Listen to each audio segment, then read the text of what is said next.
मराठा आरक्षणाच्या संबंधित असलेल्या सगळ्या सोयऱ्यांचा अध्यादेश लवकरात लवकर लागू करावा अशा संदर्भातली मागणी करत पुन्हा एकदा मनोज जरांगे पाटील यांनी आंतरवाली सराटीमध्ये आपलं उपोषण छेडलंय। त्याचा आज 6वा दिवस आहे आणि या 6व्या दिवसानंतर त्यांची प्रकृती खालावतानाचं चित्र पाहायला मिळतंय। समाज माध्यमातून त्याचे व्हिडिओ व्हायरल होत आहेत। लवकरात लवकर शासनाने त्यांच्या या गोष्टीकडे लक्ष देण्याची गरज आहे, कारण झालेल्या लोकसभेच्या निवडणुकांमध्ये जरांगे पाटलांचा फॅक्टर चाललाय, फटका मोठा बसलाय आणि त्यातूनही त्या ठिकाणी राज्य सरकार काही शिकणार नसेल तर त्याची मोठी किंमत त्याच्या विधानसभेमध्ये देखील या राज्यकर्त्यांना मोजावी लागू शकते। त्यामुळे जितक्या लवकर जरांगे पाटलांच्या या मागणीकडे लक्ष दिलं जाईल तेवढ्या लवकरचा फायदा हा सर्वांना होणार आहे, त्यांचं आरोग्य वाचणार आहे।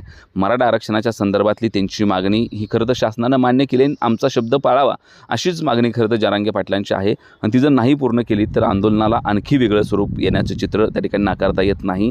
आत्ता आंदोलन सुरू आहे, आत्ता जरांगे पाटील अस्वस्थ परिस्थितीमध्ये आहेत, परंतु उद्या ते काय निर्णय घेतील तो निर्णय राज्यकर्त्यांना परवडणार आहे का ही चर्चा सध्या महाराष्ट्रात तरी सुरू आहे।